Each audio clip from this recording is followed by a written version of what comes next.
Hello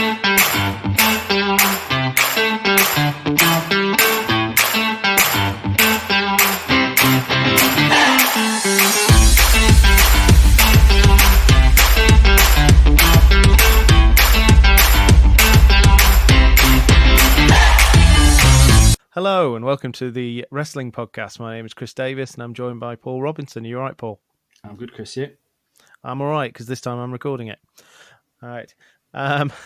It's been a while. My fault in terms of actually getting these podcasts out. We've got a bit of content backed up, which I will be producing and editing, and we'll get those out. We've got our favourite matches needs to go out. I'm quite aware of that one. That's quite timeless, so I'll get that out. But today's podcast is a bit of a catch-up. The state of wrestling today in many ways, because we haven't recorded a podcast since before Takeover 30. And since then, a heck of a lot of things have happened in wrestling. And not just in like WWE, you're talking AEW, New Japan, even... I hadn't even thought about it, but even on Impact, there's things happening. But I don't know if you were up to date with Impact, so I wasn't planning to talk about it today. No, not this week. No. I will hold fire. But lots happening. But what we'll do, rather than go through and do the results of every show and just talk about everything that happened, because as always, there's a lot of filler on these things, I thought we could go through and sort of pick out highlights and the key important moments from these shows. Is that all right with you, Paul? Yeah, good. And I thought we'll start with Takeover 30. And for me, the star of the show, and it shocked me to say this, was Pat McAfee. Absolutely. Amazing. I was like, where did that come from? Right. For a celebrity, or admittedly an ex-sportsman at a very high level, but to come in and do what he did was amazing. Now, he obviously had longer than the 2 weeks they gave him in the TV, but even so, for your first wrestling match that I'm certainly aware of, that was some phenomenal stuff from him. Yeah, I think with the background you'd expect him to be good, but we've seen, haven't we, over the years, people with sporting backgrounds and just don't adapt to the very stiff and very unrealistic, very rehearsed, even the good ones. But I think as well his promos as well. The one he just seemed to cut, just going to the ring was just absolutely top notch. Definitely, he's got the gift of the gab, and clearly he can back it up in the ring to the point where I would actually love to see him doing more matches, like get him back again at some point. I'll have another match with him quite easily. If that's the level he's going to give you.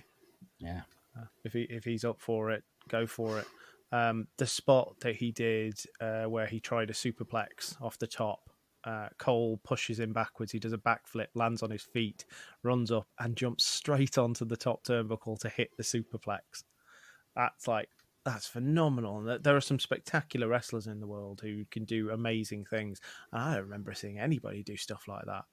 Like Kurt Angle in his prime used to run up the ropes. But he didn't jump onto the top rope to hit you with a superplex.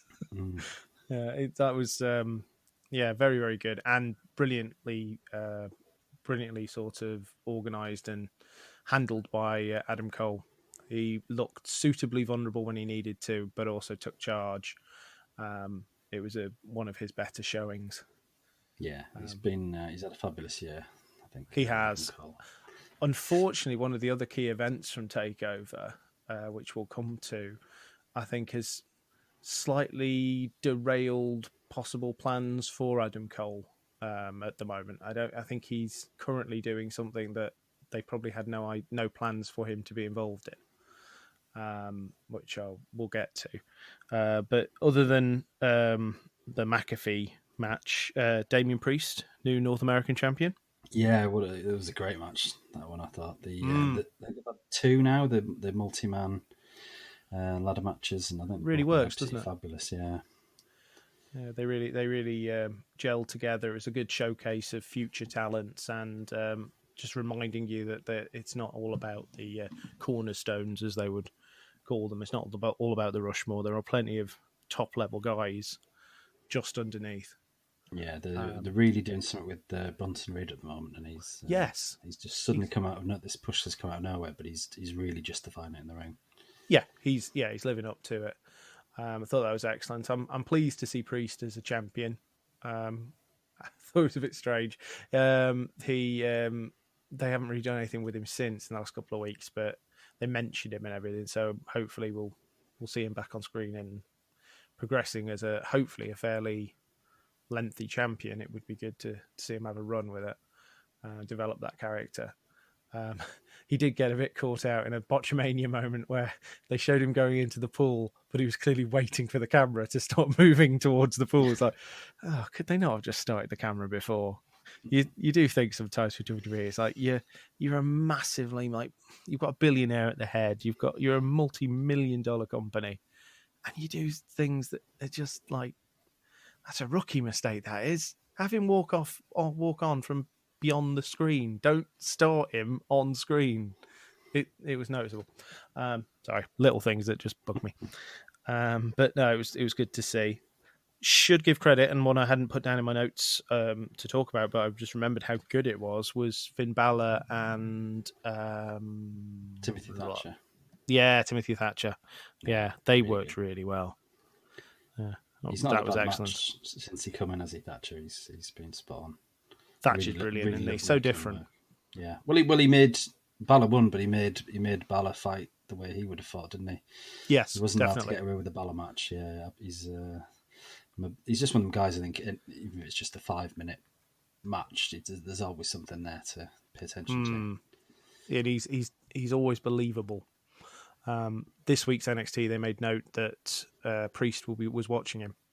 Yeah. So hopefully that's a sign of where we're going with that. Yeah. I could go for a lengthy program with those two. Like might be Priest's next opponent. I think he's probably one of them. Yeah, should be good. That.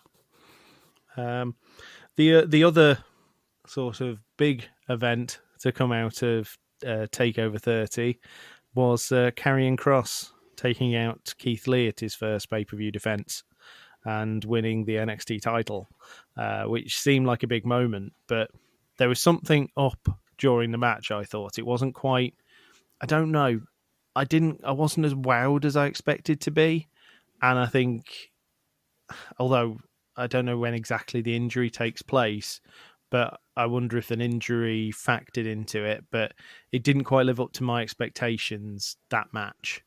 And then we've learned subsequently that Karrion Kross has got a separated shoulder, and unfortunately on the NXT that followed Takeover had to relinquish the title.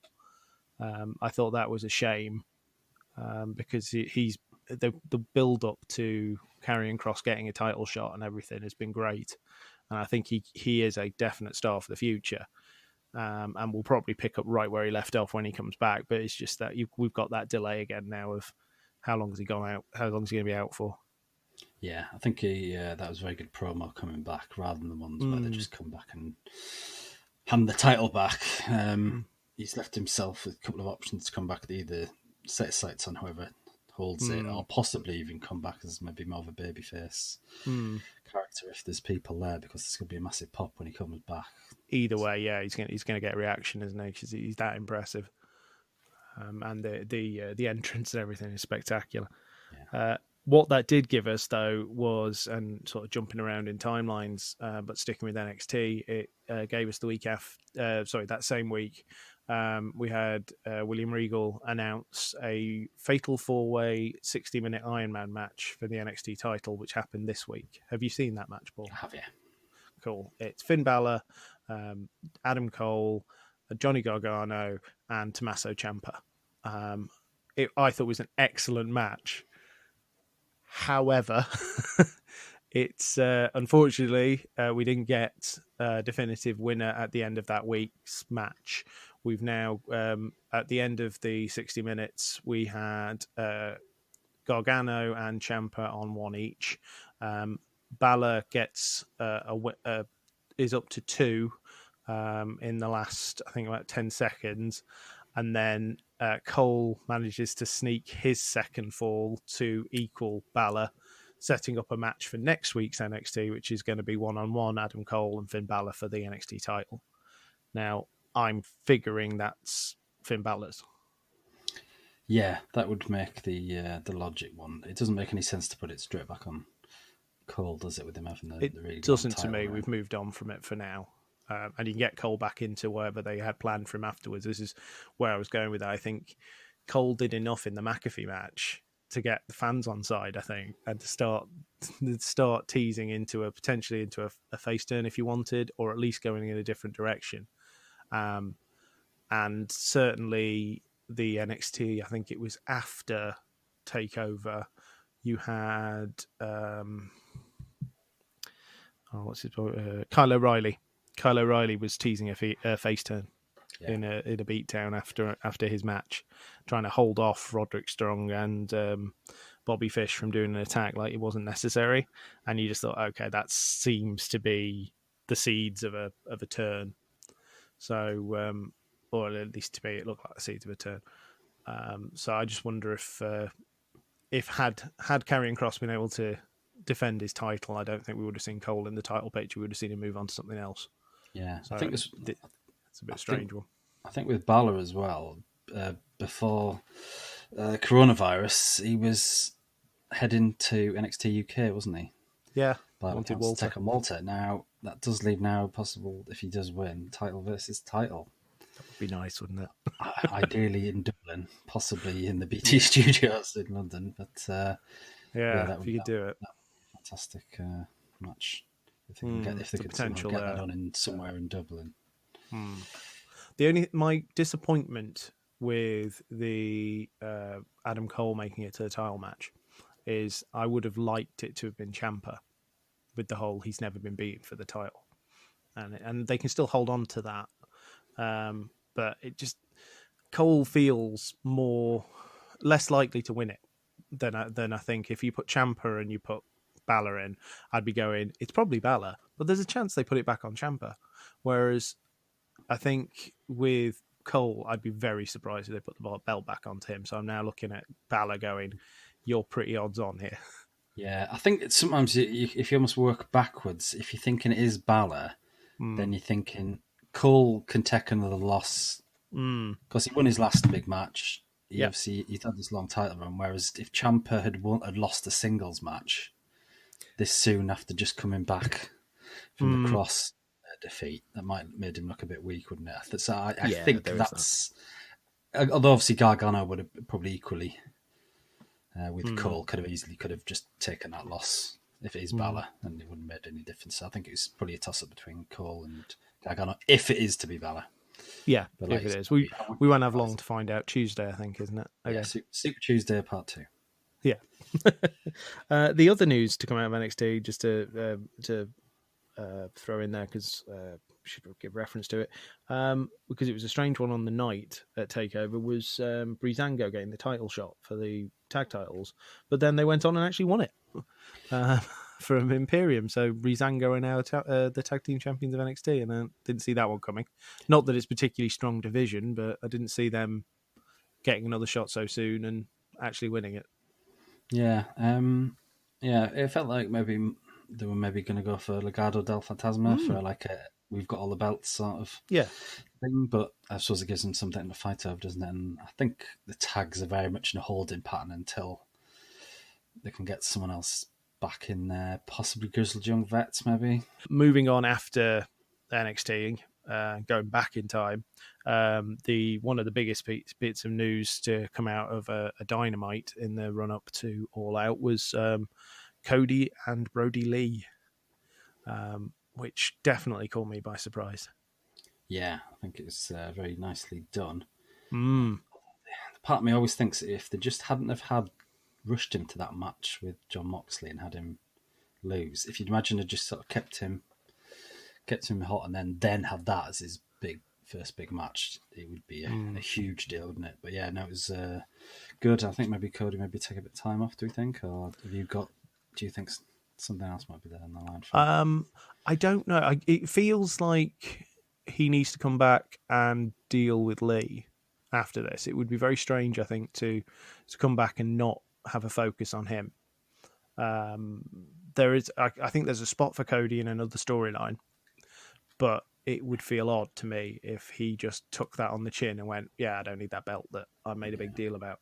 Especially when obviously they've messed with his wife as well, and his brother and whatever, and his best friends, and all got involved, haven't they? So yeah, it feels like that something needs to happen there to address that.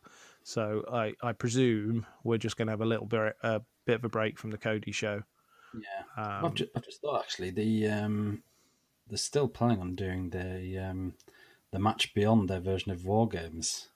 I hope so. I wonder whether there might be Team Cody against the Dark Order at some point, if they can. That would work. That's an option. Yeah, that certainly would work. Nightmare Family potentially, and the Elite seems to possibly not be in the likely state of providing one half for that match. So maybe that might be.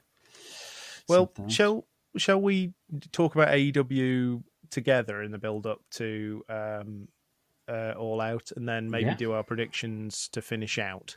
Okay. But talk about the other things that have been going on, because it gives me a chance to talk about a theory or an idea that I have, which I'm itching to discuss. This week, in the last few weeks, we've seen Hangman Page interacting with FTR, who have now earned themselves last week a title shot against Hangman and Kenny Omega. Omega's been teasing a slightly more violent side, almost like heelish, and attacking people after matches, but then he goes back to being a nice guy and everything's fine. Hangman comes in and acts as the hero, but has been sort of drinking buddies with FTR, and it's caused all sorts of tensions. But this week on AEW, okay when we talking about it, Paul? Yeah, sure. This week, last week in a tag team title qualifying match in the gauntlet, Hangman Page cost the Young Bucks the chance to get through to the final of the gauntlet against FTR to earn a title shot, which caused major friction between them, to the point where the Bucks kicked out Hangman from the Elite, despite the fact that he walked out on the Elite months ago and everyone's forgotten about that. I think they keep forgetting that, don't they? Yeah, it's very weird. Nobody seems to bring it up. He just hangs around, but he hasn't actually been a member for a while. But anyway, they kicked him out of the Elite, and this week on Dynamite, the Bucks are still as to what happened, to the point where Matt Jackson, tears up a sign, throws a drink over a fan, in inverted commas, carrying a Hangman sign, and they refuse to shake the hands of their opponents now at All Out, the Jurassic Express, and leave through what is becoming known as the heel exit, or the heel entrance, suggesting that they're turning. But the big story to come out of Dynamite this week was Kenny Omega came out to do an interview to talking about the situation, and Kenny's doing the nice guy thing. He's wearing his t-shirt in tribute to, is it Hana Kimura? Hana Kimura, yeah. And he's doing all that, at which point FTR come out with Tully Blanchard. And FTR propose a drink with Kenny and offer him chocolate milk, and it comes across as like mocking. Kenny calls them out and says, "Look, we know what's going to happen here. This is going to be a fight. I'll fight all three of you." Has a go at Blanchard, has a go at the others, at FTR, and it looks like it's going to lead to a fight. At which point, Hangman comes out. At which point, which followed by the FTR having a go at Hangman, saying, "This is all your fault. We've not pulled you away from the Elite. We're not the ones who've got in your head. You've got in your head." And it's like, this is all on you. This is all on you. And they drop the tag team titles. Hangman looks visibly shocked that his friends, FTR, are treating him, saying these things to him. And he goes to pick the belts and goes to hand it to Kenny, and Kenny isn't there. Kenny's outside the ring looking at him. And there's this whole sort of tension now, again, reaffirming tension between him and Kenny, and now with FTR. FTR are using the quote, fear the revelation at the moment. Is whenever they've done it a couple of times now in interviews, fear the revelation. I want the revelation to be it all out. And I want the revelation to be that Kenny Omega is the one who's actually turned. And that Kenny Omega is with FTR, potentially as one of the new horsemen. And we potentially have the fourth horseman reveal at All Out. Because they've not attacked him. He's started to show heel turns. Kenny sowed a lot of the seeds of dissension with the Young Bucks and with the having issues with FTR and pulling them apart. He doesn't need the tag belts. They would be going to another members of the Horsemen anyway. I would like to see that Kenny is the one who turns, not Hangman. Hangman is then left to try and salvage what he can with what's left of the Elite, with the fractured Elite, i.e. the Young Bucks who don't like him, don't trust him, but he needs backup to deal with this new killer stable that would be formed. And you've got this shattered core of good guys who have just played like fiddles then. And Kenny gets the attention he should have as a top guy. And you've got Kenny and Hangman as a feud going forward, but not the way I think people perceived it was going to go. That's my thought anyway. Yeah, no, I think out of the four of them, I think I would have gone with Kenny and the Bucks turning heel before Page. I think that's the. And as I say, I think it's possibly a misdirection. I'm guessing you're saying with Page looking like he's going to be the one to turn, but yeah, I think he's the natural babyface in there, isn't he? And he is, and I just think he's got the redemption arc of no. You they've made you think that you're not worthy. They've made you separate you off from your friends and try to pick you apart to get what they want, and it just feels like this could go somewhere in terms of like rebuilding Hangman, because Hangman feels like the star in waiting in AEW. I think you want to say NXT, but at the moment he needs to be dragged out of this slump that he's in. Yeah. Even though he's a tag team champion, he's in this sort of I'm just getting drunk and I'm not really with it. He needs to be basically given a slap and told, no, you need to remember who the hell you are, and you need somebody to fire up against. And I think a betrayal from Kenny would be the thing to push the buttons. And then if Kenny is turned on the Bucks as well, or has betrayed and lied to the Bucks and chosen FTR, especially if he did like an interview where he turned around and said the best tag team in the world is the FTR, not the Young Bucks. I had to say that because I was with you. Now they're here. You can then betray them, at which point you've got to try and salvage some sort of relationship with Hangman and the Bucks. And that you just feel like that's classic Horseman to just pick them off. Yeah, I think the 2 points to that would be first, Page. He's the guy you'd build up to be the guy to possibly take it off whichever heel beats Moxley down the line. Yep. And then I think the Bucks and FTR seem to be heading for we would guess a match at the next big pay-per-view, wouldn't it? Yeah. And it wouldn't make sense if doesn't make sense if they turn heel, does it? So no. Yeah, that makes sense. We'll have to see what happens, but I just like to see it. I'm also just a sucker for Kenny Omega getting a massive push. I reckon I realise that. I think I just want to see it. The X factor in all of this is going to be who's the Ole Barry Windham. Yes. I think it's been a while. There's no obvious choice there. There's either ones that maybe aren't quite ready for that slot, or ones who are too big to put in that slot. Yes. They're very good at building the top layer, and they're very good at having this sort of bottom layer. They're not great AEW at these, what you could possibly used to be the upper mid card, which is what it should be someone in there. That's the one thing I think they're lacking. There's no one obvious that should go in that fourth spot. Yeah, no, I'm with you. The Barry Windham role is lacking at the moment, and it'd be interesting to see who they go with filling it, because obviously associated with Tully Blanchard is Sean Spears, but Spears doesn't get a push on the main Dynamite show. Feels like a bit of an afterthought Now, this could be how you build him up, but it maybe feels that he isn't ready for it. Yeah. I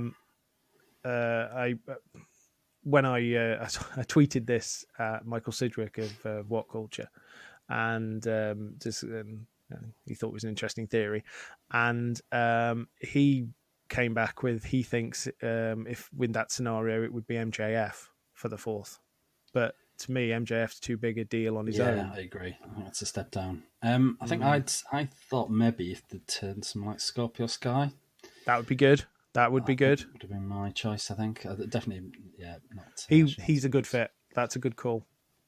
He's the right level. He's not going to challenge for the world title, but he's believable and can fill that upper mid card role. I think hasn't he been complaining that he's possibly been underutilized, which obviously might be a work, and that's going to be his justification for joining, possibly. Yeah, that would work. That would work. It's a shame in many ways. I'm not his biggest fan, but somebody else who would have been a decent fit into that role might have been Jake Hager if they hadn't already used him. But somebody who is not quite going to be their world champion, but can be the heavy. Yeah. I think it depends. It's a difficult. If you go back to the good Horseman ones. They didn't really have.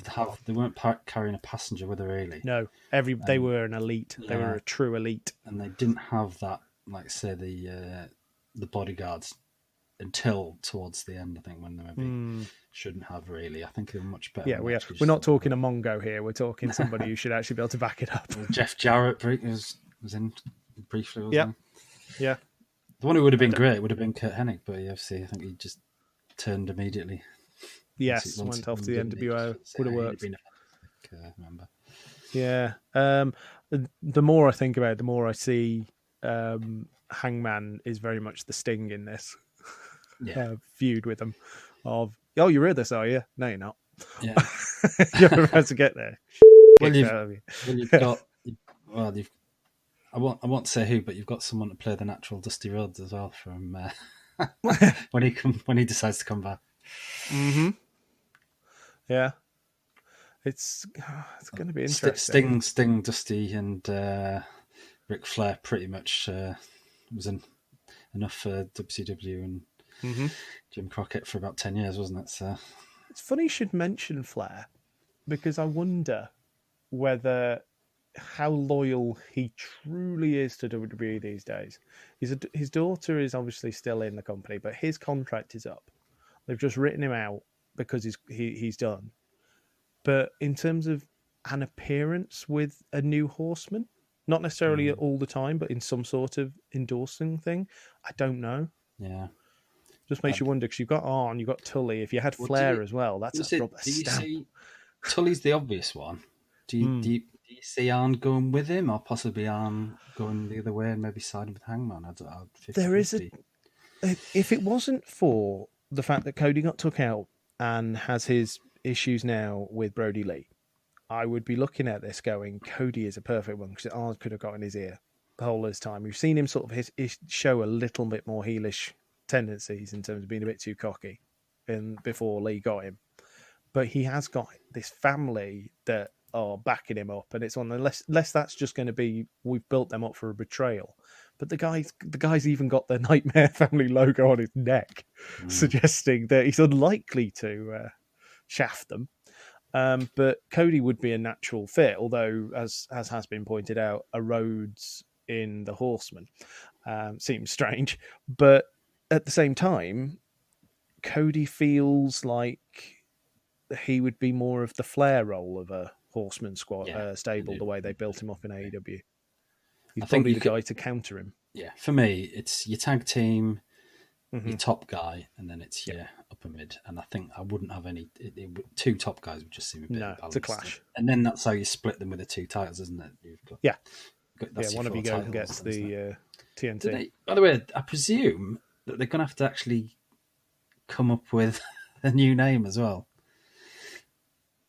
I'm guessing they probably don't own the rights to the Four Horsemen, and it's a bit pointless calling it that if you can't stick it on the t-shirts. So it could all that live has or crossed my die mind. on a bad name if they pick the wrong name for, like, I know. Fortune back in Oh yeah.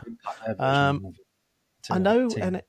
that Cody went on a buying spree of buying WCW names and things. But I can't imagine that anyone who owns the rights to the Four Horsemen would have let them go. That's something you want in your back pocket. But then WWE have never shown the if they own it, and I'm not sure whether they do or not, whether it's the actual members own it or what. But WWE were reluctant to give it to Triple H, which is why we got Evolution. Yeah. They had a perfect opportunity to go, no, we're the new Four Horsemen, or we're the new Horsemen. Which, but if by some means they have managed to get the Horseman name, and it would be great if they had. I would love them to actually just use it and use the hand signal, because the four fingers is iconic to me. Yeah. But it's funny actually having this much love for the Four Horsemen when you look at what WCW did to it towards the end. Yeah. But I always just go back to that Arn Anderson promo where he brings out Ric Flair. Yeah. And that was still a special moment. Yeah. Well, Cody gets. I don't think Cody can sneeze near a trademark without getting reported that he's bought up a lot of the old trademarks. So I'm pretty sure they haven't bought it. But say whether I don't know because you've got Arn and Tully there. I don't know. There might be some sort of fair usage. I don't know. But maybe I would guess that they'd have to come up with a new name. But everyone knows what it is. But just won't say it. But lots of video jokes. But it'd be interesting to see, and I would think that even if it's not right away, because he also got attacked by the Dark Order and is involved in the Nightmare Family, at some point, Arn's coming over. So we got Tully and Arn on the this new Horseman style stable. I can't imagine he's staying away for too long. It'll be Cody gets close to dethroning whoever the champ is, who is a member of this new Horseman group, provided this is where they go with it. A lot of hope in this one. Maybe he could screw him. Maybe Paige and Cody is a team up if they get their war games going. That might be the two of them, mightn't it? Some few of the people to battle them. It should be interesting. It's like if they do seem to be doing this intricate booking, where things do seem to come back and mean something, at least with some of the storylines, and they seem to be showing a great deal of care with this one. So hopefully it pays off. I don't think they always pull it off. There's a lot of logic gaps in AEW. Why the revival had to revival? They don't like being called that anymore. FTR. Why FTR had to go through a gauntlet to get a tag title shot when they were the number one contenders makes absolutely no sense to me. Whereas if you are the number one contender to the women's title, you just come out and just say, I want a title shot. Or you're the number one contender, like MJF as the number one contender to the men's title, can just come out and call out Moxley. And why couldn't they do it? And Cody's was defending against either people picked by Arn on some weeks, and then Tony Khan was bringing people in to face him some week. And it was never explained why. Yeah, why is he allowed to pick his opponents for a title match? That's not usually the way we're told it's done. There's been a few strange ones along those lines. But fingers crossed they pull this off, because there's potential there for some real long-term. I think the only thing, lots of matches. The only thing that probably might trip them up is that they've done it too well with all the different red herrings, and can they live up to it? Disappointed that it's not their version. That's not the way the particular version they started going. I wanted that guy to be in, and now it's this guy. It's going to be interesting to see what happens with that one. Otherwise, on AEW, bubbling under, we've got Shida and Thunderosa. Got a title match coming up. They've sort of introduced Thunderosa very quickly to the AEW crowd who may not be familiar. She's not let herself down though on screen. She's looked good. Maybe a bit too competitive with Serena Deeb, I don't know. But I suppose it built her up, gave us long enough to see her. I've seen the matches in the NWA, so it's very good. Yeah, they've plucked some good talent from the NWA in the last couple of weeks and months. They've all managed to find the tunnel, haven't they? And yes, obviously Wade Barrett as well returning. Yeah, to NXT as well. It's a shame for the NWA, but the rest of us are benefiting from it. Yeah. Well, if they're not running anything, I suppose they want people to get out there, don't they, and keep their name in there. Yeah, I'll be pleased to see Eddie Kingston getting to run his mouth on AEW. That's been fun. Yeah. See what he's going to do. Although I'm one of the big things I'm looking forward to, when the world allows it, is I'm looking forward to the return of Pac. Oh God, yeah. I'm really looking forward to it. Is Death Triangle no more now? Well, that's the thing. He said they seem to be with Eddie Kingston now, don't they? Yeah.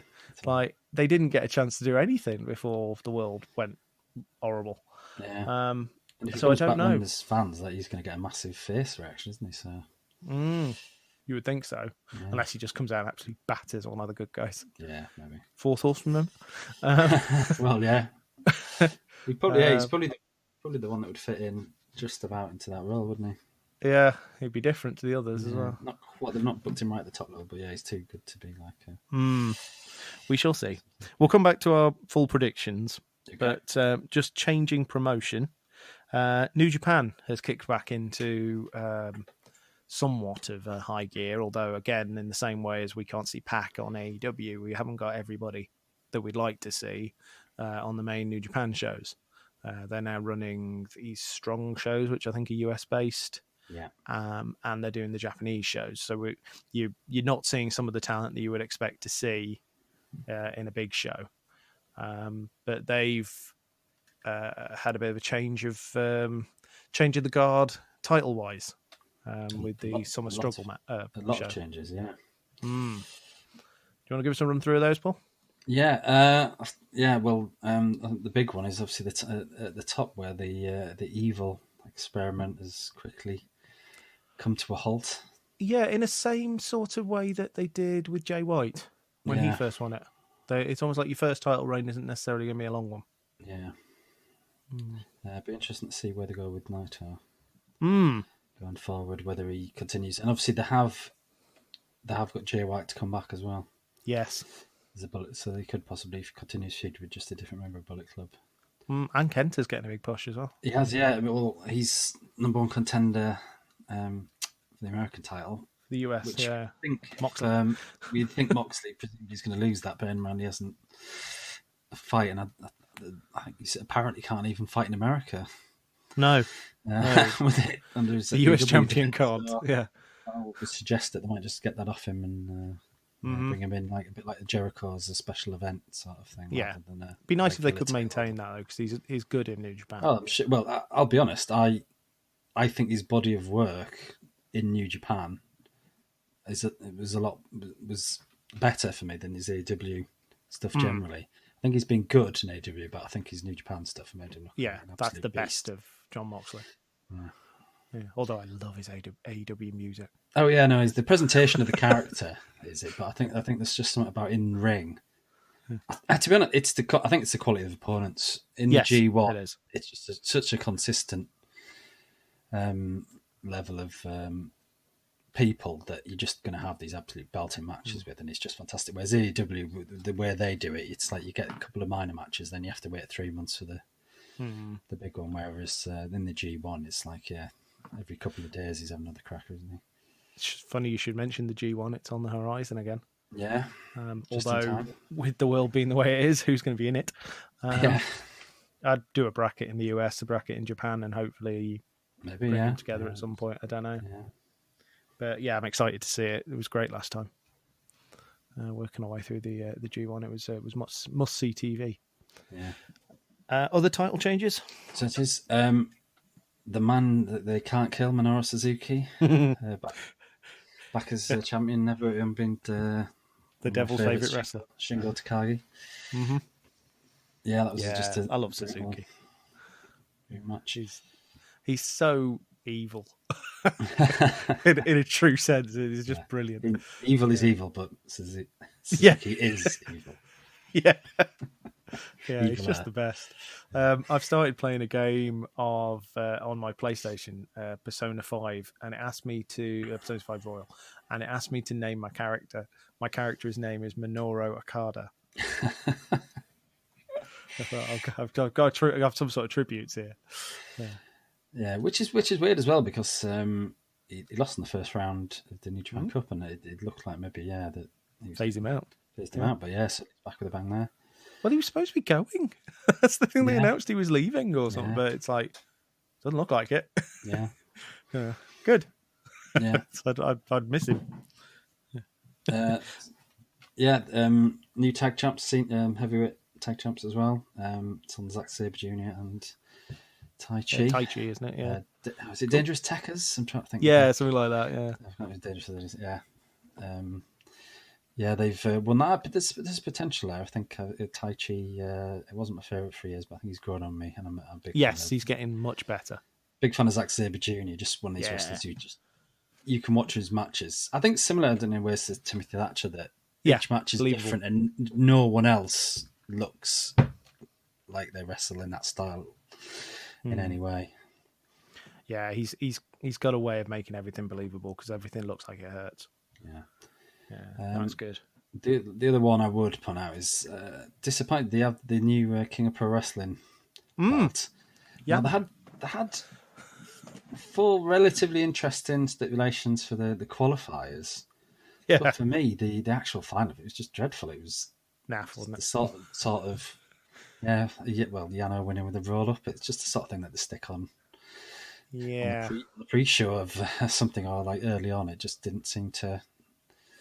I mean, obviously, hopefully going forward, it's just still going to be a typical Yano comedy matches, I would think, when he comes up with the sort of really weird, wacky stipulations. Yes, that probably he's the only one that can sort of carry it off with a bit of panache, sort of thing. But anyone else? But yeah, it was strange, because there was a couple of interesting stipulations the first time around, but then. That was very anticlimactic.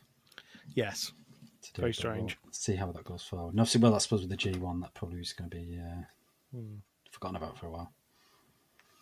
I believe Show and Yo have relinquished the tag belts as well. Yeah, the light tag belts. Yeah, I think yours injured, I think, isn't he? Is he? Is that what's happened? Show's been given a bit of a push. He had a very good win over, I think it was it Takagi, I think, and I had a very good match with Sanada, and they had a match again in the King Pro Wrestling, but yeah. Of course, we shouldn't forget Ishimori taking the junior heavyweight title. Yes. As well, off Takahashi. Yeah, I think that, he's had a very good year for me, Ishimori. I think coming across to New Japan, he's done a very good job. Yes, he's a talent and a half. I thought it was a good title change. I thought it was a strange event. Some of the crowd were way too far away from the ring for it to have any sort of effect on it. Yeah, it felt weird. I think New nice Japan, for Naito's moment, but although sometimes it's a bit quiet. Yes, at times you could be forgiven for thinking, is this when there wasn't crowds? And you're like, no, there's a crowd there. It's just they're just respectful. They're just very quiet. They're just waiting for the match to pick up in a minute. But yeah. It's worth watching New Japan again, which is great. Well, if you're ever going to watch it, it's for people who don't. It's basically start with a G1. It's very much their equivalent of the road to WrestleMania, isn't it? Definitely. The year really gets going. And then we go over to the Vinceverse. Over to WWE, which has had a busy time. 2 pay-per-views since we've spoken. We should probably kick off our discussion with a discussion about SummerSlam. Some of the key things from there. We had the debut of Dominic Mysterio, who didn't do too badly in his first match. Yeah, promising. He's got potential, which is good. We've seen a bit more of him since. But yeah, it was nice to see him actually given a shot against Seth. He, unfortunately for him, he did what he did at the same weekend we'd just seen Pat McAfee. Yeah, so it was compared. Yeah, so that was a shame, but otherwise it was good. It's fair to say he's not quite on the mic. Quite as good on the mic as Pat McAfee. Yeah, no, he's only young. I think maybe you could. I'd like to see him maybe go back to NXT. I think because his dad's injured, maybe, and have a storyline of, right, I've had my match, I've defended my dad's honour, but I'd like to learn the business and maybe take it down a little bit and maybe have him lose the odd match, but like feel like he's actually on a journey there. I think might be good rather than just say he's a wrestler now and we go forward. No, I'd like to see that. That would be that'd be the best way to treat him. We saw Mandy Rose, in theory, retiring Sonya Deville, or at least kicking her out of WWE. Yeah. Sonya's going to be back, isn't she, at some point when she's dealt with all these horrific issues that happened outside. Legal issues and, so it was amazing they did the quality of match they did, to be honest, considering what they've both been through. Yeah. So that was well done for them. Yeah. Drew and Randy, I quite enjoyed that match. Yeah, I thought it was good actually. Yeah. Didn't see it coming because I certainly didn't see a backslide. That was cool. We're going to see that one again. Now Randy's earned himself a title shot. Yeah. So I presume that will finish with a Claymore or an RKO. But, it was a good match. I'm glad Drew got to retain at the big show rather than losing it in the first top name contender other than Seth. Yeah. Sorry, Dolph. So that was good. We got some progress on the Bayley Sasha feuds to come. Bayley retaining her title with assistance from Sasha taking a shot from Asuka to allow Bayley to roll her up. But when it came to Bayley being asked to do the same thing for Sasha, she got out of the way. Yeah. And Sasha lost her Raw Women's title to Asuka. Yeah. But it was okay because they still had the tag belts. They did. As Bayley pointed out, they were still tag champs, and she shouldn't have expected Sasha to defend a Raw title. Lots of little digs. Yeah. That's amazing in terms of storytelling, isn't it? The fact that Sasha's never returned. It's crazy when you consider how many times she's been Raw champion. It's like the equivalent of the streak, where you're kind of thinking, someone's just, hang on a minute, does that? Yeah, hang on, this is streak you don't want. Yeah. It's not planned, but we've got a story here. No, it's really quite bad. And then we saw another Bray Wyatt Braun Strowman match. This time, the Fiend versus Braun Strowman, with the Fiend winning the title to go back onto a nice long title reign, picking up where he left off with Goldberg. Yeah. Or not. The big story coming out of SummerSlam was obviously the return of Roman Reigns and his shiny new teeth. Yeah. Although very pleased to see him back, very impressed, and it was a good moment to see him come back. I'm mocking about the teeth because they were so prominent, but yeah, it was just great to see him. I didn't buy in when people started saying this is a heel turn because he's decked Strowman and he's beating these guys. I was like, this is very sort of classic Roman booking. Yeah. I don't know that this is a heel turn. And then SmackDown happened, and it was like, cool. He's a Paul Heyman guy. Yeah. Which to me is brilliant. Brock's contract's up. UFC are apparently after him for a match with John Jones. Yeah. Although they need to learn that he needs to get into the pool quickly on that one and make sure he is clean. Yeah. And Jones is. Yeah, I was going to say both of them. Unless they just throw the look. We know you're both going to cheat. Just do it. I was going to say they're allowed to agree no testing. I don't know. Yeah, neither of them need it. It's fine. Gentleman's agreement, right? See who comes out the most jacked. Yeah. But we'll see what happens there. You get the feeling at the moment Vince just isn't throwing money at him because he's got no real crowd. Yeah, we've got the Thunderdome, which has gone down surprisingly well with me. Yeah. Considering what I thought it was going to be. Yeah, pleasantly surprised. I did say it works quite well when people don't abuse it. Yeah. Yeah, there's been some bad ones. I think there's a difference between people having a bit of a laugh, and I think some people unfortunately did cross the line. Taking it too far. Some of the images, Yeah, you can't be doing that. Or even, I think even worse, people pretending, like, I've seen ones where there was a fake images that weren't actually on screen, but people pretending it was, and they're all... Yeah. It's really annoying. On the Raw after SummerSlam, we had the stepping up of Keith Lee making his way into Raw. Unfortunately, not with his CFO music. Yeah. We got his intro and then a very weird sort of generic dirge. Yeah. Which I think has been changed now, hasn't it? I think when Payback, they it seemed to be change it, modified. yeah, I think he's said it better. wasn't happening. I think he was maybe asking. And he also is now in different gear and everything, which I don't mind too much. I know people were sort of saying, "Oh, it's been made to cover up and all that." It's like, yeah, it doesn't look bad. Yeah, I'm fine with that. And they can't argue with how they've used him since they brought him up. Yeah, it was, the Orton match was a bit of a... Yeah, it was a shocker to get a clean win over Randy Orton in your first pay-per-view match. Yeah. Well, even then, it was the Spirit Bombs is like secondary finish as well. Yeah. So, yeah, it was surprising that. Yeah, I think we were like kind of... It's almost like, was that a botch? Or did he forget to is he going to kick out? But it was a heck of an impact when he hit it. Yeah, no. So, no, it was good to see that was. And then they protected him this week on Raw when Randy got his title shot, where he hits the Spirit Bomb. Randy gets an RKO on Lee, but then pinned Seth. Yeah. So it protected Lee in that one. So it'd be good to see. Over on the SmackDown side of things, as I say, we got the confirmation that Roman was a Heyman guy, and you're now looking at it going, who's the face on SmackDown? Who is the face star? When Bryan comes back, you've got him. Yeah.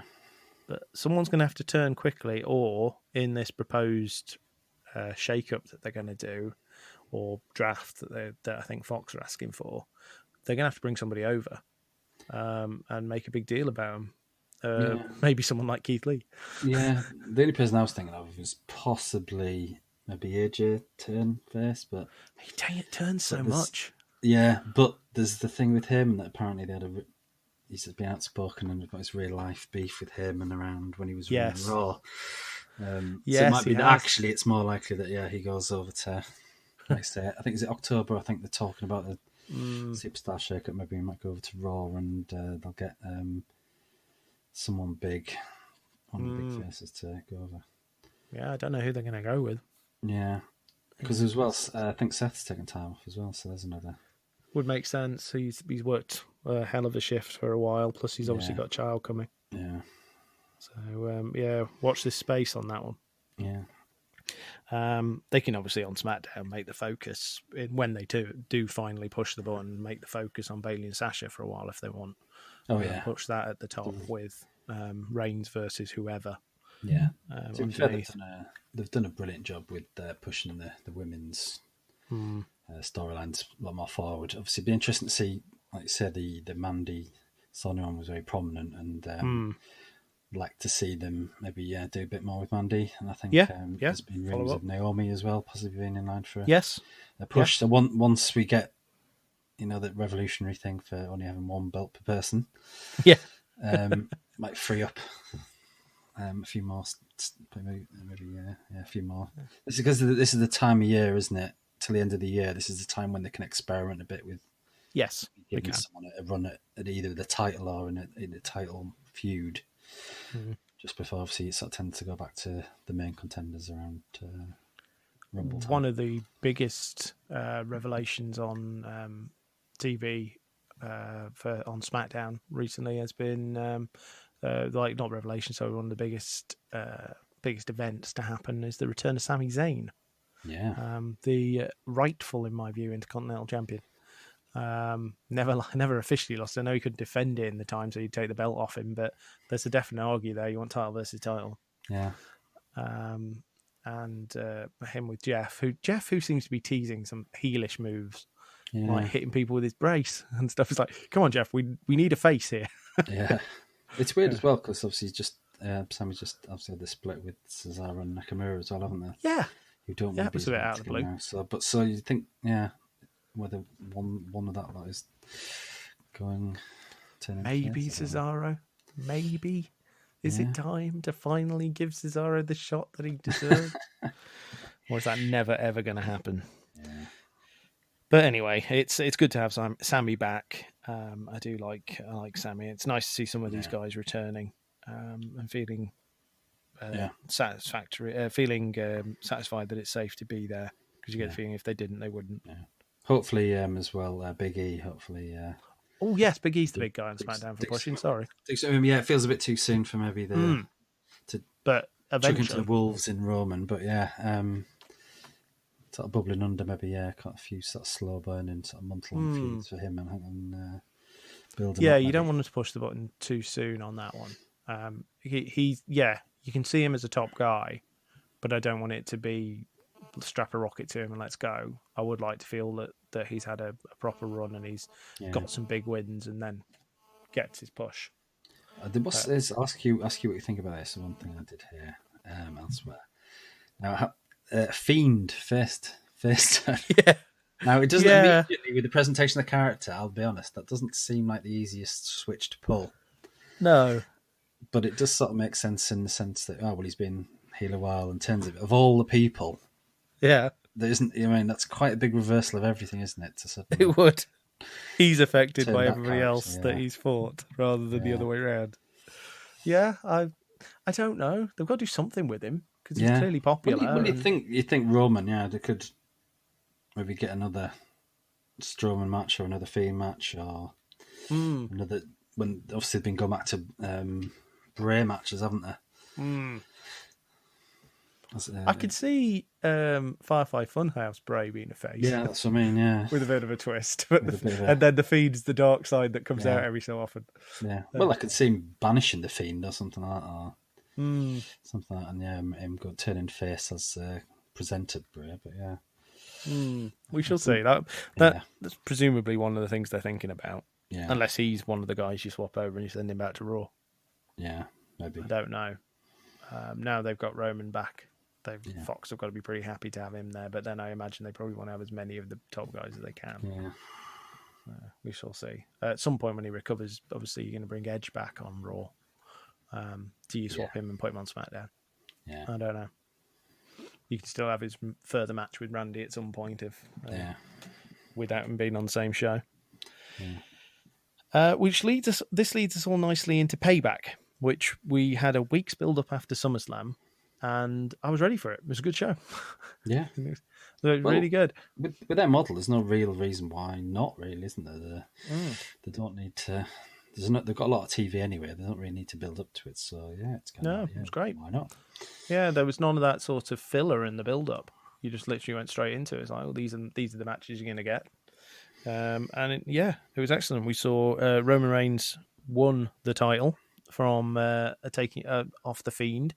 In a match with him and Braun Strowman, and the Fiend, Roman joining the match really late on and signing his contract to join it, sort of cementing his heel status, or at least being the cleverest guy in the room anyway. Well, I think if making us sit through 10 minutes of that Fiend Strowman match, that makes him a heel. He's a babyface to me coming out to. To end it, end it, Roman. I'm absolutely 100% behind giving him a good run as just this arrogant sort of. I know I'm the best heel, and obviously then him and sort of coming out and giving him the old manager treatment. Yeah, I will give full credit to the Fiend that the first thing he did when he attacked him was go for the teeth. The mandible claws straight in there. Wow, that's clearly his weak spot. Although clearly the Fiend's weak spot is his testicles. Yeah, proper good kick in them. So it was good to see Roman come back and win the title. So let's see where that one goes. Bayley and Sasha, they're not the tag champs anymore. Over to Sasha should be. She didn't tap. Yeah, she didn't tap. No, Bayley did. Yeah, Shayna Baszler and Nia Jax. Yeah, I love the finish. That was excellent. Oh yeah, no, I think it's just interesting to see where they go with Baszler Jax, isn't it? I think it's presumably they're not called the Riot Squad anymore team. Yeah, but I think they'll hold it, and then I would suspect that the match will be against each other. Yes, at some point that's a fight, isn't it? They always roll around to the odd couple that end up in a feud of. Yeah, definitely. Although I'd like to take a moment right now to say how sad I am about the end of the Iconics. Yeah. I did like the Iconics as a team. Yeah. So I thought it was a sad waste to see them go on a match that was announced very late on. I think. There'll be something. Well, Peyton Royce is another one that possibly might be a new face coming through, isn't it? So. Yeah. Oh, she seems to have a singles run in her. I'm not so sure about Billie Kay yet. She's lagging behind in terms of in ring. Yeah, I think great personality, but in ring. Keep her around, but maybe lean a little bit more heavily on the backstage segments, storyline stuff rather than just the in ring. I did think it was funny when they went to Raw Underground after their loss, and Peyton basically threw her to the wolves. He just left her in there with Jessamine Duke to knock her out. Nice. So Bayley and Sasha now. Sasha's got no belt, so presumably she's going to want to remedy that. Yeah. The clue's in the blue hair as to which one she wants. Should be interesting, and presumably it's a face turn for Sasha to go against heel Bayley. There's nothing to suggest the other way around, I don't think, at the moment. So. Yeah, and it feels played out anyway. Do you think as soon as Clash of Champions in a few weeks, or do you think Survivor Series is a more likely long term? I think Survivor Series probably, unless they do like an Evolution pay-per-view again. Maybe give it them. They could maybe do like a multi-woman match where again sort of maybe Bayley rolls up Sasha for the win or something like that. So she beats her, but it's kind of like, well, it wasn't the heated one-on-one or something. Or or maybe Sasha's got the match won and Bayley chucks her out and nicks the pin or something like that. Well, there's nothing to suggest any of this is going to happen with Hotshot booking, is it? Really, they've waited ages now. Let's not just throw it away. Well, the women's storylines are the ones thing that do book long term these days, isn't it? Yeah, this is this is the definition of long term booking at the moment, and it's it'd be such a shame if in the final stages they threw it away. Yeah, I'd like to think they've got complete faith in them to pull it off, and that they're probably, I imagine, being quite instrumental in their story. Yeah, no. Well, you can tell, can't you? They're clearly enjoying it, aren't they? Oh yeah, it's all the little subtle things that really make it. I think it's the little nods and it's like you realise where one of them's looking, or there'll be a shot that shows one of them celebrating at the front and the one at the back looks unhappy or worried. Or To be fair, this is not a word that you usually associate with WWE, but the commentators as well have shown restraint. Yeah, because it sometimes ruin angles where they make it so bloody obvious by referring to it all the time about won't be happy with that, but they've done very well, haven't you? It's people online are sort of spotting little bits, aren't there? And it's all subtle. They're not smashing you over the head with dissension, I think, which has been quite good. So long may that sort of thing continue. Yeah, definitely. The one strange thing that I thought was missing at Payback was we didn't see any retribution. Despite Payback literally being an equivalent word for it. Yeah. We didn't see them. They weren't at, obviously, SummerSlam either. They re-emerged on Raw this week, but again, only at like a mid-level or lower-level feud, sort of to attack Andrade and what's his face? Selena. Sorry? Selena, yeah. And what's his name ran away, isn't it? Garza. Angel Garza. Yeah. I think they're leading to a feud, it looks like, doesn't it? They've been leading. That's the other side of how long-term booking can be really boring. It's like, just get on with it. If you don't like each other, let's just have the match. Yeah. For those two, it's just yeah, you're good wrestlers, but this is getting a bit silly now. Just come on. Yeah. One of you should just want to punch the other one in the face now. Yeah. But yeah, I don't know what's going on with Retribution. I'm not sold on the idea of them, but I hope they've got a plan and that it is going to be a really good revelation when it happens. Part of me wondered, is Retribution going to, the name means something, and it's going to be like either guys they've released before, or is it going to be guys that from promotions that WWE's killed? But they've not done anything to promote like Evolve or anything. So I think I'd heard that it might be more some of the NXT wrestlers, but the ones who haven't been featured. Could be a lot. It's our turn. they'd be like, yeah, hang on a minute, where's our call up? Yeah, They've that would be good. Especially if they pick some of the ones who've been there a lot longer. Yeah, that we actually recognise. Dijakovic was mentioned, I think, possibly. Yeah, Vanessa that'd be Bourne, Mia Yim. So people who have been there for ages and they'd be like, hang on, we've been slogging our guts and we've seen all our friends get called up and aren't we still here? Oh, I'd like that. No, that'd be good. So yeah, at least it's been. I think it's not been good by any. I think people are a bit unfair expecting it to be like the Nexus, where they're going to come out and be the dominant force. Yeah, in the entire organisation. I don't think anyone's realistically expecting that. It's going to be. You don't have to go after the title, do you? To come in as a new faction, yeah. I think it's the fact that we can't identify anybody really at the moment. Yeah. It's a lot of speculation. It seems to be dragging on. I think they're deliberately changing them up, aren't they? Yes. It's clearly not the same people every week, isn't it? So, to throw people off, isn't it? Yeah. Well, I think that actually brings us pretty much up to date. So would you like to predict All Out? Yeah, let's go for it. All right. We've got on the buy-in, we've got Britt Baker with Rebel, or Reba, versus Big Swole in a tooth and nail match. What the heck that means? She's coming to, I'm coming to where you work. She's attacking her in the office. If you are literally in a dental surgery. If you don't, I was going to say, if you don't think there's going to be an angle where someone's on the dentist chair and they're trying to force the drill down the mouth, then you're clearly not paying attention. Yeah. I've got to say, I could not have cared less about Big Swole before her feud with Britt Baker, but by just letting you, sort of teasing her and getting her personality out and getting to see her, like, no, I like you now. Yeah, it's like I just didn't when I first before. I just thought there's nothing here that's appealing about this character, but she's really good on the mic and she's feisty and she keeps stepping up to her, and I don't really like that. Yeah, and it's one of they've done fantastic well with Britt Baker as well. Yeah, Britt's brilliant. Always entertaining. Of course, the build to the big feud, and what did they do? They stick them on the buy. Yeah, this deserves on the main show. There's at least. There's at least 2 matches that have just been thrown together that, frankly, it doesn't really matter, does it? I can only presume that this isn't the real payoff and that it's an angle, effectively. It's a glorified angle, and then we're going to take this further. Britt's only just coming back from her injury. Yeah. So maybe they've just said, we're not really going to be able to the level I want to be on a pay-per-view. Well, it won't be live, will it? I imagine it's all filmed, and so, yeah. Yeah. But yeah, it's a strange one. It's easier for production, isn't it, to just stick out on the pre-show, isn't it? Especially when the next match I'm going to mention is on the main show. Matt Hardy versus Sammy Guevara in a broken rules match. If Matt Hardy loses, he must leave AEW. Yeah. They've just had a table match.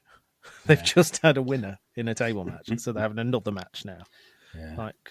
Does that need to be on the pay-per-view? Yeah, well, especially because it screams Matt getting his win back. Yeah, he's not retiring, is it? It's like no, he's producing for them at the moment quite well, and going down well. Sammy's protected in that he's just beaten him in a table match. Yeah.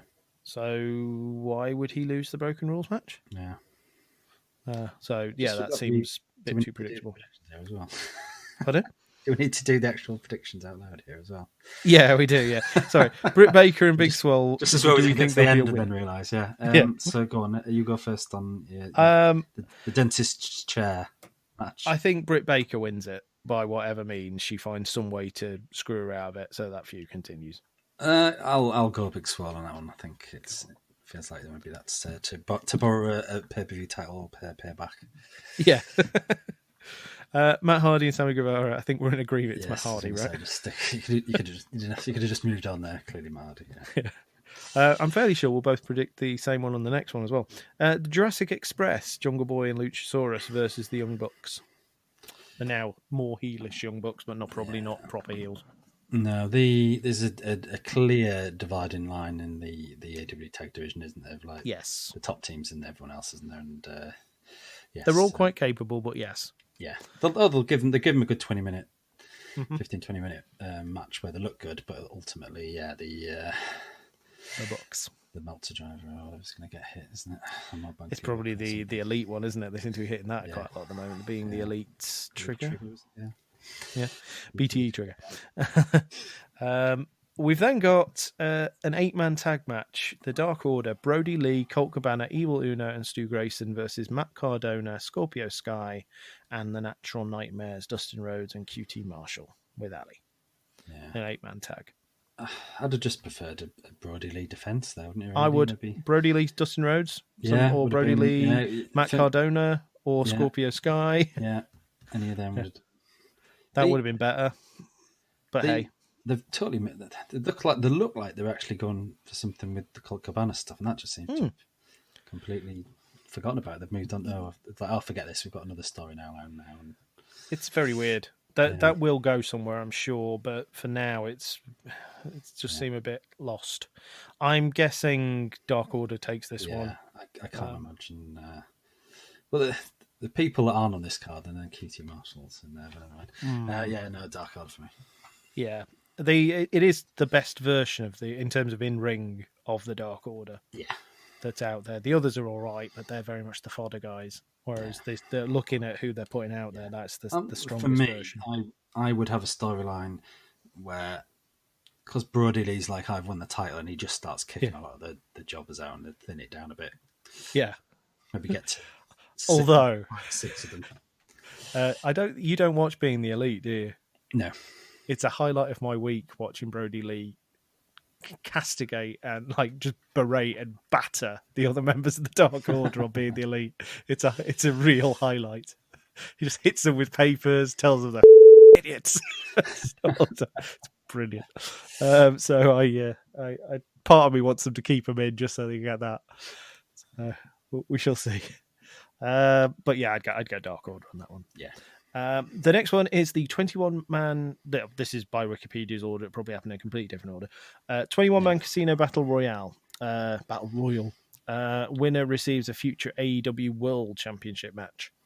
Darby Allin, Lance Archer, Brian Cage, Ricky Starks, Pentagon Jr., Ray Phoenix, The Butcher, The Blade, Eddie Kingston, Sean Spears, Billy Gunn, Austin Gunn, Jake Hager, Santana, Ortiz, Chuck Taylor, Trent, and To Be Determined. Yeah. They've not really put much stock on that To Be Determined, haven't they? No, they haven't built it up. They've heavily said, there'll be someone surprised. For me... It could be a name, but they've not built it up. I don't like these as a match. It's too clunky, the thing with five people coming out at once. And they just don't take it seriously. If you look at the two other equivalents, Money in the Bank was for ages guaranteed champion, wasn't it? Yeah. And then obviously the odd person started, but still it's got to be about 80%, if not higher, win. The other one was the TNA Feast or Fired one, which had an absolutely shocking... It was basically, you get a title match, but you're losing, whatever. And I think that they've had 3. This is the 4th, I think, of these ones, and no one's won the title when they have won the shot so far. So I would like to think that, but obviously I can't see anyone coming out of this match and suddenly beating... Moxley. So I'll go Archer just because he's been booked pretty well, and the other big ones, Cage and Allin, have had title matches. I'm going to the last 4 or 5 weeks, haven't they? So it's for me, it's Lance Archer is the logical one. If say Moxley retains, Moxley and Archer do work well together. We've seen it in New Japan. They could run that quite easily, and I think it'd be a good match. Well, even MJF, you can do him cowardly hiding and sneaking out a win. Oh yeah, couldn't you? I think we might get a bit of a spoiler for the main event, depending on who wins this. Unfortunately, because you'll look at it and go, "Who's likely to fight? Who's he likely to feud with?" It's Lance Archer or To Be Determined out of that lot. I don't think there's anyone big out there that they'd come in for a title shot. The only one that I would pop big time for is Pac. I think, to put him back in, but I don't think that's happening anytime soon. I'm not hearing that he's coming. I don't know that he can do it. We've then got Shida versus Thunderosa for the AEW World title, not Thunderosa's NWA Women's title. Yeah, sorry, Women's World title or World Women's title. I think it is. It's weirdly worded, the NWA title. Yeah. Presumably Shida. I don't know. I could see them putting it on Thunderosa. Maybe. I go back to when Cody fought Nick Aldis Yes. And it was very much, you scratch my back, I'll scratch yours. Yeah. So keep it interesting. I'll go Thunderosa with the premise that she possibly drops it back around the time that maybe NWO starts up again. So go on, I'll go. Yeah, no, that would be interesting. I'm quite a big fan of Hikaru Shida. She's definitely. It's nothing against her, but I think it's maybe just a bit of storyline, and she might get the win back in. If she's sticking around, I think that makes perfect sense to have Thunderosa. If she's not sticking around, then it's clearly Shida. I don't know what the status is, but yeah, Thunderosa is looking good on the show at the moment. So yeah, why not feed off that? We've then got the match that, for me, is the main drawing card for the whole of the show. Is Kenny Omega and Adam Page versus FTR. It's FTR to walk away with the titles for me. Yeah, it's time to take the belts off Omega and Page.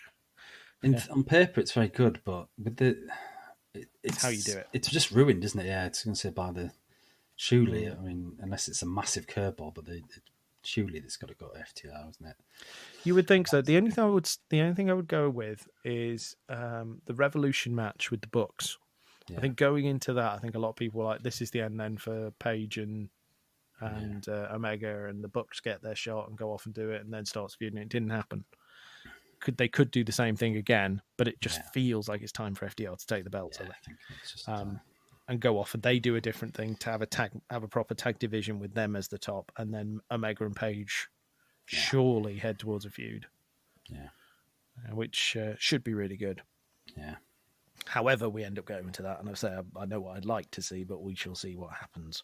Yeah. And I almost wonder as well if the result of this match has an impact on the main event as well. Will we see them at the end? If there is a new group formed, are we going to see them at the end? Yeah, beating I think down as well the champ is, or helping the champ. Yeah, as we were saying, if they're going to be the next feud could be the Bucks as well. Mm-hmm. Then what better to say? You guys think you're the best. You've been saying how you're the best team in the world. You've never won your own belt, and we just waltz. We have first chance. There you go. We had one shot at it. We took it. Just adds a bit more spice to it, doesn't it? It does. We've then got the comedy relief, Chris Jericho versus Orange Cassidy in the Mimosa Mayhem match. Yeah. Match can be won by pinfall or submission. Why? I don't understand why they put those options in, or throwing the opponent into a tank of mimosa. That's the only ending we're willing to accept in this match, surely. Nobody wants to see a pin or a submission. No. They'll get booed. I think the danger is that while it's been the in-ring matches between Survivor been so sloppy, I'm dread to think what they're going to be like with a load of it's not always Cassidy's fault. The place. No, exactly, yeah. It's weird to say. I'm going to go work backwards and thinking who's more likely to end up being humiliated by being covered in mimosa then. So I'm going to go for Orange Cassidy to win. Either way, Chris Jericho is getting covered in mimosa. Whatever happens here. Yeah. That part of me thinks it's time for Jericho to go back into the title pitch, but part of me thinks they are about to shake things up, and All Out is one of, if not their biggest show now, because it means something. So I will also go Orange Cassidy on this one because Jericho losing or Jericho getting covered in the mimosa just seems like it's going to happen one way or another, and it doesn't feel right if he's already won the match, unless Jericho gets the win by pinfall or submission, and then Cassidy chucks him into the mimosa anyway. Yeah, so that's the satisfying way of he doesn't go into it, but he lost the match. Yeah, and you can tell how society's changed, Chris, because me and you would have grown up on these matches where it was the women who used to get thrown into gravy bowls and whatever. Now it's equality, so it's now the men brawling around. I've got to admit that when they announced the mimosa and they sort of explained what it is, I was like, "Isn't that just a Bucks Fizz?" I had to go and Google what the difference was, and apparently it's the amount of orange juice that goes in makes the difference between a mimosa and a Bucks Fizz. That match is to me the comedy relief before we hopefully get some sort of bloodbath in Jon Moxley versus MJF with Wardlow. Yeah. I should point out I'm going to go back slightly to this week's Dynamite. Do you mind me talking about the Jon Moxley versus the lawyer match. Yeah. I don't get that match. I don't get why that match was booked. It didn't humiliate Moxley. He beats the lawyer clean, as you would expect, and then takes a beating from Wardlow and strangely, he's not injured MJF. Well, there's a shocker. Why would Moxley want to beat up his lawyer? What was the interest? And in terms of building this match up, for me, it should have been, I know I'm going to put myself at risk by doing this, but I can take you off the page. I want a match with Wardlow ahead of it. I'm going to take Wardlow out. And then it's me and you without him. Yeah. And it's just like, what did he gain by having a match with his lawyer? I don't get it. And it's like, oh yeah, but if he doesn't have the match, there won't be a title match. It's like, he's going to have the match. MJF and Wardlow will make sure he has this match. Yeah, I know who doesn't want to punch a solicitor every so often. Says that before anybody gets upset. Non-practicing solicitor, law graduate. So we can say these things. But no, it's strange. As for and the stipulation for the title match is Moxley is banned from using the paradigm shift. Yeah, but we've seen he doesn't need the paradigm shift. Is this Moxley won his last big match with the submission move? Submission, he choked out Brody Lee. Choked out Brody Lee, choked out, made Brian Cage had a towel flown in. Yeah. So it's kind of like banning, like Randy Orton, but banning the punt, isn't it? You think, yeah. Oh well, he's just going to RKO it then, isn't it? Yeah. It's a strange one. What are your thoughts on this one in terms of which way they're going? Well, I've been a bit disappointed with the build-up. I didn't think it's quite as hot as it could have been. Obviously, I didn't watch this week's, but the previous week, that segment where the match with the lawyer was made, it just felt like they'd said, "Oh, these two guys are great on the mic," which they both are. Give them all the time you want, and in wrestling, you never give anyone. No, I mean, people don't. No one's that good that you want to. It overstayed its welcome too long. That promo to get to where it needed to be. I have to say, on the quiet, I'd love to see a bit more of Wardlow. I think he's definitely a character now. But for me, I still think Moxley's hot enough that I wouldn't take it off him. So I think he'll retain. I agree. I think after the previous pay-per-view, I think if you'd predicted then, I think I would have said MJF to win the title. But I don't think they built him like he's going to take it now. And like I say, I think it will be what you've been talking about earlier. Very likely that perhaps whoever the head of the new Forceman type faction may well be the next challenger, possibly to Moxley as a heel group. But I think I'd keep it on Moxley for now. I would agree. I'd keep it on Moxley. I don't think it's quite MJF's turn. I think he's going to be a future world champion. It's quite clear. It doesn't necessarily feel like it hurts him to not give it to him straight away. I don't feel they've built him up for it. If they'd have gone straight in for his title match after he beat Cody, I think you had momentum there. He's just beaten a big name. He hasn't beaten a big name since then. No. They needed to give him a big win, didn't they? Yeah, he needed to knock off one of the top guys, and I don't know who. Like an Omega or an Archer or a Cage somebody. Or someone, didn't they? If he'd have done that, I'd come just in the number with one contenders match, innit? Yes. Giving that in there, he would look like a threat, wouldn't he? But instead, he's just beaten Jungle Boy and Griff Garrison and Billy Gunn, who he had to cheat to win, and it's not been you can't recover from that with like a couple of promos the weeks leading up. No, it's to me it's Moxley. Keep the belt on him, and then have him have a big feud with somebody who is going to go tooth and nail with him in the to follow up. Yeah. So we shall see how that all develops, but I would go that way. I would just point you in the direction of and anyone listening, if you want to listen to an hilarious interview or a hilarious interview, I don't know. MJF has done an interview with Adam Wilborn of What Culture, and it's brilliant. It's so like it's available on podcast or it's on YouTube. MJF does the whole interview in character, and it's the way he talks to him, the way he talks about Moxley and the state of AEW, what he thinks of them. To do that for about 20 or 30 minutes in character was brilliant. I would highly recommend that. I will check that out. Yeah, I sort of had me in stitches at times earlier on. Yeah, and Adam Wilburn's really loving doing it clearly. But no, that's the state of play. AEW's All Out is this Saturday night. I can't wait. I'm very much excited for that one. It's nice to have a pay-per-view that I can watch at a reasonable pace on a Sunday, rather than thinking it's a Sunday night one and when am I going to get to watch it on the Monday. So a far more sensible day to have a pay-per-view. Yeah.